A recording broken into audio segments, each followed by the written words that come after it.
everyone! So, nandito ulit tayo sa ating mini garden, guys. Ayan, green na green. Tapos, ang ganda ng bulaklak. Nakalimutan ko kung anong pangalan nito, guys. Nasa isip ko, pero hindi ko masabi-sabi. So, ayan, guys. Tara at bisitahin natin ang ating mini garden. Ayan. Ayan, guys. So, nandito tayo sa ating mini garden. Ipa-flex ko lang sa inyo. Di ba tumatangkad na yung ating mangga? Ito po ay ating Brazilian or something na basta hindi ko na matandaan. Basta yung mangga dito sa Spain. Tapos, last week, ayan no. Ang tawag dito, malunggay, guys. Malunggay. Tumubo yung ating malunggay. So, binili namin nitong seeds like 2 years ago.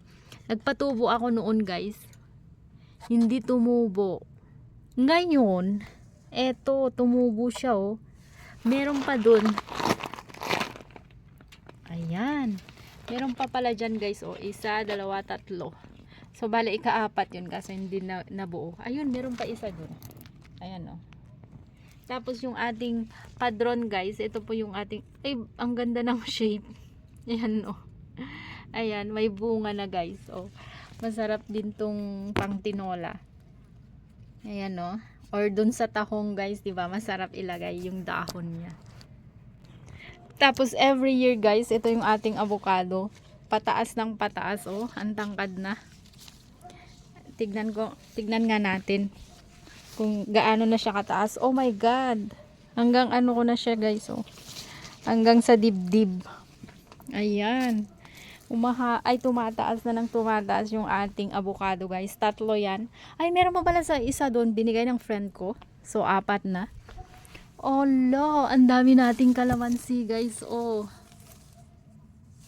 At ang ating saluyot, guys. Guys, yung ating saluyot, may ano na. May bunga na. So, pag yung seeds nito, tumigas na, yan. Kukunin natin, ikikip natin.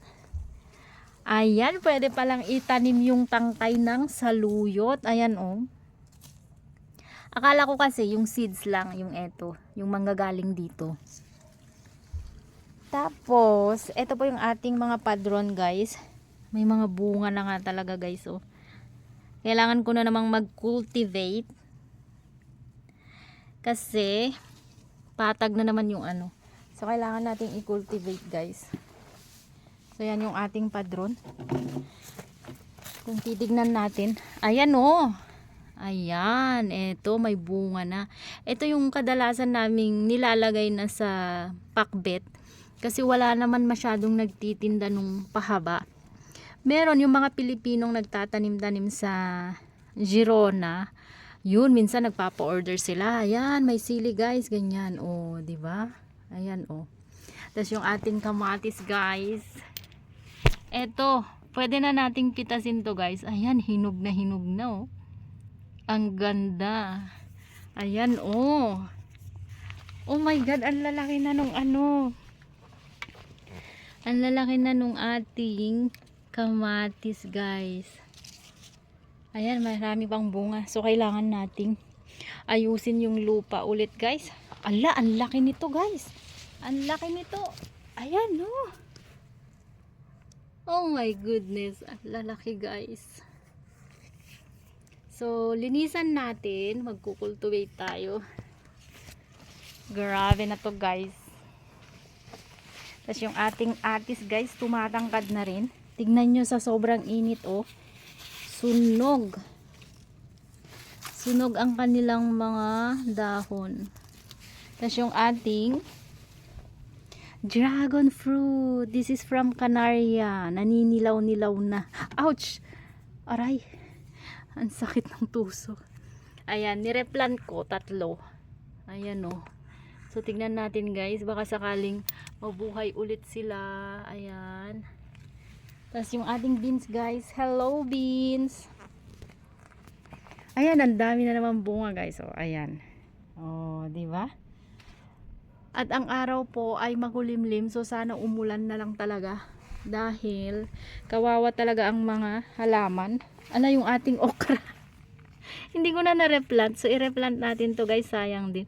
Oh, may bunga na, oh. May bunga siya guys, oh, totoy, totoy.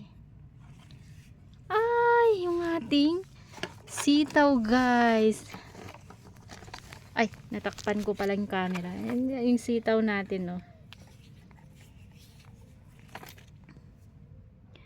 Diba? Halo-halo ang tanim ko, diba? Kung ano-ano na lang. So, may mga pinatubo ako dyan. Kailangan ko talagang maglinis, guys. Kasi, every week lang naman ako nandito. So, dito po ang bahay nila jowa. Ayan. So, yung ating tawag nito, broccoli, guys. Tumatangkad na din. Ala, may ano na. Ganito ba talaga to? Maliit pa lang. Ayan o, ang liit. Isang dangkal pa lang, may ano na, bunga na. Ayan. Kailangan nating i-check, guys. Ayan yung ating broccoli, guys. Baka soon magkakaroon na ng ano, ang tawag dun, yung pinaka flower. Excited lang ako. So, ang broccoli kasi guys, repolyo, diba, pang winter. Ayan, nag-try lang ako. Tapos ito naman, kinakain ng mga Arab countries. Ito, oh. Kaso syempre, pag hindi ka familiar, wag na lang. Pero na-try daw ito ng pinsan ko, eh. Masarap din daw. Pero ako hindi ko pa na-try. Ala guys, ang daming. Ayan. Ito po ay yung maliliit, yung bilog lang. Tignan nga natin guys, yung excited na ako mabuo siya. Ayan. So yung ating sitaw guys, bago ako maglinis. Ito po yung ating sitaw. Ayan, no. Gusto ko nang talbusan. Ang sarap ng ano, 'di ba masarap to yung ano sa aming mga Ilocano, ang tawag dito yung, ay nakalimutan ko na, basta masarap to guys. Ang sarap din nitong i-boil lang. Ayan, oh, magkakabunga na siya. So linisan din natin. Ang dami kong gagawin ngayon guys, maglilinis ako. Ayan, ito pa rin yung ating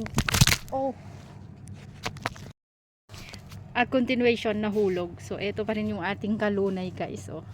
Tanggalin na natin kasi kinakain niya yung sustansya nung, ayan. So ipagpag na lang natin yung mga seeds niyan, mabubuhay. Tingnan nyo, ayan na yung mga kalunay, oh. Mga kulitis. So eto, kapag eto yung mga seeds nito nalaglag, ayan, try natin ilagay dito. Ayan, mabubuo na naman, marami na naman tayong kalunay guys. Ayun, no. So ito po yung ating sitaw area. At tignan naman natin yung ating patatas na tinanim. Ala, may malaki na. Ang saya-saya naman guys, may malaki na. So try natin tabunan ulit kasi alam nyo ba yung mga ano dito, mga Spanish ay medyo health conscious sila sa mga pagkain. Dahil ang sabi ay kapag green daw ang labas, yung dito, yung surface, pag green daw hindi na daw pwedeng kainin yun, toxic daw yun guys. Eh sa ating mga Pinoy wala namang ganun, di ba? Lahat sa atin basta ano, ang ganda ng ating lemongrass, kukuha tayo, panlagay natin sa tea. Ay wow, wow, wow. So mangunguha ko ng lemongrass. Ang dami guys. Tapos yung ating beans, ang dami pa rin palang bunga guys, oh. So mga next week, may maha-harvest na naman tayo. Ayan guys, so maglilinis-linis tayo. Yo, yo, yo. Ayan. So thank you for watching guys, dahil maglilinis ako. Kukunin natin yung kamatis. Ayan. So thank you for watching guys.